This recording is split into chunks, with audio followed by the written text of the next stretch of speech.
Bible के दूसरे भाग नए नियम में लूका रचित सुसमाचार नामक पुस्तक के 19वें अध्याय में एक घटना का वर्णन है जो बाइबल की एक प्रमुख घटना है।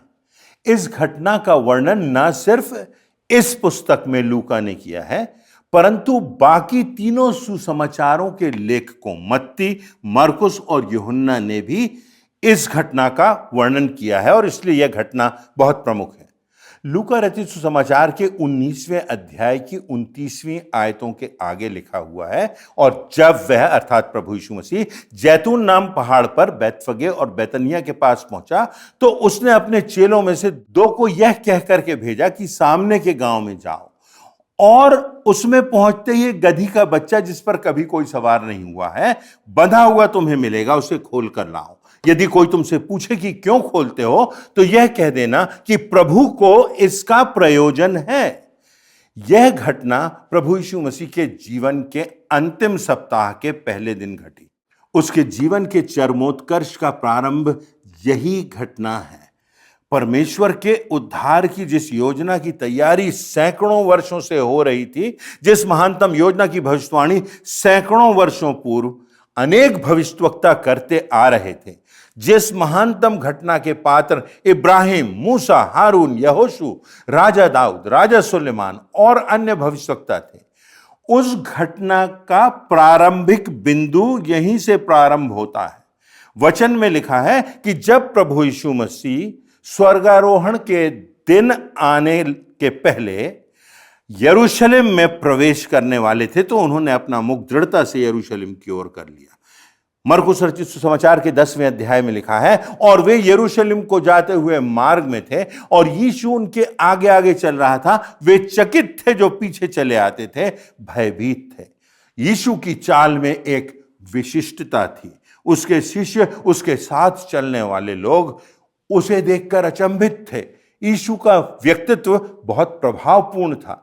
जब प्रभु यीशु के स्वर्गारोहण के दिन निकट आने लगे तो उसने दृढ़ता के साथ यरूशलेम जाने का निश्चय कर लिया ताकि वह उस पीड़ा के कटोरे को पिए जो पिता ने उसके लिए ठहराया था। निष्पाप मेमने के रूप में वह वध होने के लिए यरूशलेम जाने का अपना कार्य प्रारंभ करता, अपनी यात्रा प्रारंभ करता है। यीशु के जीवन के अंतिम दौर से जुड़ी इस घटना से हमारे जीवन के लिए बहुत कुछ शिक्षा है और इस बात की ओर हम गौर करेंगे। पहली बात, लिखा हुआ है यीशु को हमारा प्रयोजन है। हमारे जीवन में परमेश्वर की एक योजना है। लूका रचित सुसमाचार के 19वें अध्याय में लिखा हुआ है, उसने अपने चेलों में से 2 को यह कह करके भेजा कि गांव में जाओ और पहुंचते ही गधी का बच्चा मिलेगा जिस पर कभी कोई सवार नहीं हुआ है, वो बंधा हुआ मिलेगा, खोल कर ले आओ। कोई कुछ पूछे कि क्यों ऐसा करते हो तो कहना प्रभु को इसका प्रयोजन है। गधा जो कई देशों में निकृष्ट समझा जाता है, ऐसे लोग जो उसे तिरस्कृत समझते हैं, मिट्टी ढोने का काम वो करता है, उसको प्रभु चाहता है, उसका प्रभु को प्रयोजन है। वह आज प्रभु की सवारी बन करके निकलेगा। वचन में लिखा हुआ है कि गधी का बच्चा बंधा हुआ है, उसे खोल कर ले आओ। प्रभु हमसे कह रहा है कि तुम चाहे कैसी भी परिस्थिति में हो, मुझे तुम्हारी आवश्यकता है क्योंकि तुम्हें मेरी योजना पूरा करना है। तुम कितने भी साधारण हो, कितने भी छोटे हो, लोग कैसा भी तुम्हें समझते हो, परंतु मुझे तुम्हारी आवश्यकता है, प्रयोजन है। तुम्हारी जिंदगी में एक योजना है। और तब वो गधा जो था वो बंधा हुआ था। कितनी बार हम अपने आप को पापों में बंधा हुआ पाते हैं, धन और दौलत और शोहरत की राह पर जाता हुआ पाते हैं। हम सांसारिकता में बंधे हुए हैं, हम जातिवाद में बंधे हुए हैं। कोई छोटी जात का है, कोई बड़ी जात का है, कोई छोटा है, कोई बड़ा है, कोई गरीब है, कोई अमीर है, और इन सब बातों में हम बंधे हुए हैं। इन सब बातों से हम निकल नहीं पाते। सांसारिकता से, संसार के सोच से हम निकल नहीं पाते। और इसलिए जब हम सोचें कि प्रभु को हमारा प्रयोजन है, प्रभु की योजना में हम शामिल हैं, प्रभु हमको चाहता है, तो हमको इस बंधुआई से निकलना है और हमको उस वृहद चित्र को देखना है और जानना है कि परमेश्वर ने हमको माता के गर्भ में एक विशिष्ट प्रयोजन के लिए रचा है। दूसरी बात, हमको देखना है कि परमेश्वर का हमारे लिए स्पष्ट निर्देश है। परमेश्वर जानता है कि हमें क्या करना है, हमें किससे मिलना है, हमें क्या कहना है, पर तब जब हम उसके प्रति आज्ञाकारी होंगे, उसके वचन के प्रति आज्ञाकारी होंगे, उसका वचन हमारे लिए मार्गदर्शक होगा, पथ प्रदर्शक होगा। लिखा हुआ है, जैसा प्रभु ने उन चेलों को निर्देश दिया था उन्होंने वैसा ही किया। जैसी प्रभु ने आज्ञा दी थी, कोई प्रश्न नहीं किया, कोई तर्क नहीं किया, उन्होंने वही किया। मेरे और आपके लिए आज प्रश्न है कि क्या हम परमेश्वर के वचन के अनुसार अपने जीवन को बना रहे हैं? कई बातें हो सकता हमारे सामने समझ में नहीं आती हो, स्पष्ट ना हो, परंतु क्या हम इस बात के लिए कृत संकल्प हैं कि हम परमेश्वर के वचन के अनुसार प्रभु यीशु मसीह के समानता में अपनी जिंदगी को बनाएंगे? प्रभु यीशु मसीह गलील में है, काना नगर में है, एक विवाह के भोज में है और वहां पर दाखरस कम पड़ जाता है। प्रभु यीशु मसीह की माता मरियम सेवकों से कहती है, जो कुछ वह तुमसे कहे वही करना। और तब यीशु ने 6 मटके मंगवाए, उनमें पानी भरवा दिया और तब वो पानी उत्तम दाखरस बन गया। प्रभु यीशु मसीह का कार्य वहां हुआ, आश्चर्य कर्म हुआ, परमेश्वर की सामर्थ प्रकट हुई। परमेश्वर का तरीका भिन्न है, उसकी योजना को हमको समझना है। जब प्रभु यीशु मसीह ने लोगों से कहा होगा कि मटकों में पानी भरो, वे नहीं समझे होंगे, परंतु उन्होंने वही कहा जो कुछ प्रभु ने कहा था। मरियम ने कहा, जो कुछ वह तुमसे कहे वही करना। क्या हम वही करने को तैयार हैं जो प्रभु हमसे कहता है? पौलुस ने बहुत सी पत्रियां लिखी, पतरस ने पत्रियां लिखी, वचन में बहुत सी बातें आई, परंतु जो प्रमुख बात है वो ये कि विश्वास बिना उसे प्रसन्न करना अनहोना है। हमको विश्वास करना है कि परमेश्वर हमको अपनी महिमा के लिए इस्तेमाल करना चाहता है। हमारे जीवनों में, चाहे आज हम कहीं भी हों, कैसी भी स्थिति में हों, हमारे जीवनों में परमेश्वर की योजना है। यदि इब्राहिम इसहाक को बलिदान करने ना ले जाता तो परमेश्वर की अपरिमित आशीषों का भागी ना होता। यूसुफ को यदि गड्ढे में ना डाला जाता तो वो मिस्र का प्रधानमंत्री भी ना बन पाता। यदि परमेश्वर की आशीष को प्राप्त करना है तो विश्वास के साथ उसकी आज्ञा को पूरा करना होगा। वह संपूर्ण समर्पण और संपूर्ण आज्ञाकारिता चाहता है। हमारे जीवन का अधूरापन उसे पसंद नहीं है, हमारे विश्वास का अधूरापन उसे स्वीकार्य नहीं है। संपूर्णता से उसकी इच्छा को पूरा करना है, उसके वचन को निभाना है, उसके वचनों पर चलना है। और तब आगे इसी घटना में हम देखते हैं कि प्रभु ने यरूशलेम में प्रवेश किया और लिखा हुआ है तब एक बड़ी भीड़ उसका स्वागत करती है। टीकाकारों के अनुसार करीब लगभग 3 लाख लोग यरूशलेम में उस समय फसह के पर्व मनाने के लिए एकत्रित हुए थे। जो भीड़ यीशु का स्वागत कर रही है वह उसे वास्तव में सांसारिक राजा बनाना चाहती थी। वो चाहते थे, क्योंकि प्रभु ने भूखों को खिलाया, वो चाहते थे वो राजा बन जाएगा तो कोई भूखा ना होगा। वो चाहते थे, प्रभु ने रोगियों को चंगा किया, कोई बीमार ना होगा। उन्होंने देखा था कि प्रभु ने मृतकों को जिलाया, कोई मृत्यु को प्राप्त नहीं करेगा। इन लोगों का नजरिया मात्र संसार तक सीमित था। वह भीड़ उसके स्वागत में होशन्ना के नारे लगा रही थी। ग्रीक भाषा में होशन्ना शब्द का मूल अर्थ है हमें अभी बचा।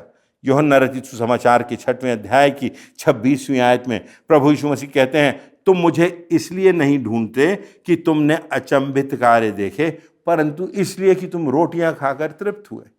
प्रभु यीशु मसीह कहते हैं कि तुम लोग मुझसे सांसारिक आशीषें प्राप्त करना चाहते हो, तुम मुझे मात्र सांसारिक राजा के रूप में देखना चाहते हो। तो प्रभु यीशु मसीह से मात्र अगर हम अपने सांसारिक लाभ के कारण जुड़े हैं तो यह गलत बात है, इसमें हमारा उद्धार नहीं है। प्रभु यीशु मसीह अच्छी तरह जानता है कि ये लोग जो आज होशन्ना के लिए नारे लगा रहे हैं, कल कहेंगे कि हमारे लिए बरअब्बा को छोड़ दे और इस यीशु को क्रूस पर चढ़ा। लोग बदल जाते हैं, भीड़ बदल जाती है। आज हम कहाँ हैं? आज हम क्या संपूर्णता से प्रभु यीशु मसीह के साथ हैं? तीसरी बात इस घटना में हम देखते हैं कि प्रभु यीशु मसीह के आंसू बह रहे हैं। वो नगर को देख के रो रहा है। वचन में लिखा है यीशु नगर को देखकर रोता है, क्योंकि वह यरूशलेम के लिए आंसू बहा रहा है, अपने लोगों के लिए आंसू बहा रहा है कि काश वो बचाए जाएं, क्योंकि यरूशलेम नाश होने पर है। लूका रचित सुसमाचार के 19वें अध्याय में लिखा है कि प्रभु यीशु मसीह कहता है, क्योंकि तूने उस अवसर को जिसमें तुझ पर कृपा दृष्टि की गई ना पहचाना। यीशु के कहने का अर्थ है कि तुमने मुझे परिपूर्णता से नहीं पहचाना, तुमने मुझको आत्मिक राजा के रूप में नहीं पहचाना। तुमको अवसर दिया गया, मैं तुम्हारे बीच में आया, परंतु तुमने परमेश्वर की योजना को, उन आत्मिक बातों को अनदेखा किया। और प्रभु यीशु मसीह के आंसू बह रहे हैं, क्योंकि यदि प्रभु यीशु मसीह से वो सिर्फ सांसारिक आशीषें प्राप्त करना चाहते हैं और आत्मा की उन्हें चिंता नहीं, तो प्रभु यीशु मसीह को वो नहीं समझते। क्या आज हम में और आप में यही बात है कि हम आशीषें पाना चाहते हैं, सांसारिक आशीषें पाना चाहते हैं, परंतु क्या हमें आत्मा की चिंता है? क्या हम प्रभु यीशु मसीह के वचनों को मानते हैं, जानते हैं, हृदय में स्थान देते हैं, जानते हैं कि स्वर्ग और पृथ्वी का सारा अधिकार उसे दिया गया है, जानते हैं कि हमको वो आत्मिक आशीषें देने के लिए बुला रहा है, अनंत जीवन देने के लिए बुला रहा है, मृत्यु के बाद एक नया जीवन जो कभी खत्म नहीं होगा, स्वर्गीय जीवन देने के लिए बुला रहा है। परंतु हमारे साथ होता यह है कि हम उससे सांसारिक आशीषें प्राप्त करना चाहते हैं। प्रभु यीशु मसीह ने हमको बचाने के लिए अपना प्राण दे दिया, एक दास का सा स्वरूप धारण किया।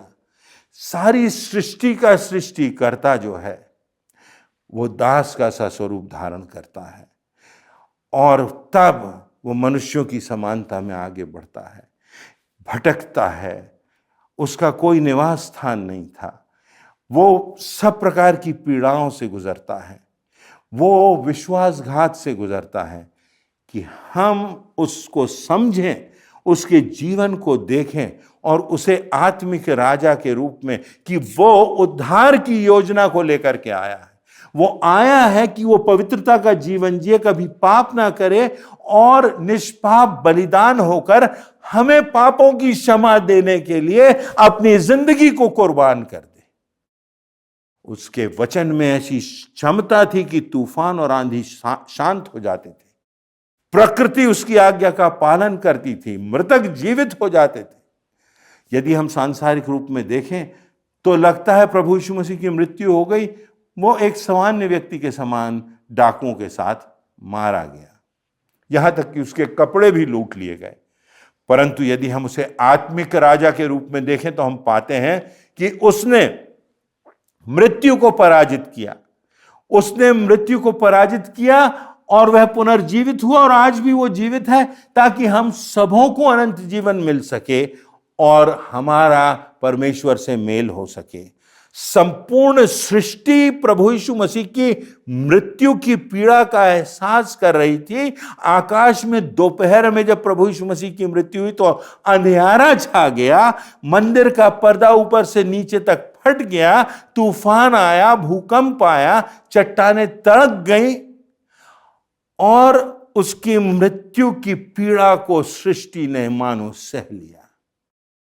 परंतु आज यदि हम देखें तो हम जानते हैं कि सृष्टि आनंदित हुई, एक नया सवेरा हुआ, उसने मृत्यु को परास्त किया और तीसरे दिन वो जी उठा, और आज भी वो जीवित है, क्योंकि वो आत्मिक राजा है, वो राजाओं का राजा, प्रभुओं का प्रभु है, वो अनादिकाल का परमेश्वर है। उसने सृष्टि की सृजना की, उसने मुझको और आपको जीवन दिया, और वो चाहता है कि हम उससे सिर्फ सांसारिकता के नाते ना जुड़ें, केवल धन दौलत यश प्राप्त करने के लिए अपना जीवन ना हो, परंतु हम उसको आत्मिक राजा के रूप में स्वीकार करें, जो हमारे पापों को क्षमा करता है, जो हमको मृत्यु से बचाता है, जो हमको मृत्यु के पार अनंत जीवन में ले जाता है, जो हमको एक बेहतर संसार में प्रवेश कराता है, जहां कोई अलगाव नहीं, जहां कोई भूख नहीं, जहां कोई दर्द नहीं, जहां कोई तपन नहीं, जहां कोई पीड़ा नहीं, जहां कोई आंसू नहीं, जहां परिपूर्णता है, जहां आनंद है, जहां परमेश्वर का निवास है, जहां मनुष्यों के लिए उसने घर तैयार किया है। क्या मेरे और आपके दिल में इस बात की निश्चितता है कि मृत्यु के बाद हम वहां जाएंगे? हमने उसे क्या अपने जीवन का प्रभु करके स्वीकार किया है? वो हमारा आत्मिक राजा है। वो हमारे दिलों में, हमारी जिंदगियों में निवास करना चाहता है। वो हमारी आत्मा को अनंत विनाश से बचाना चाहता है।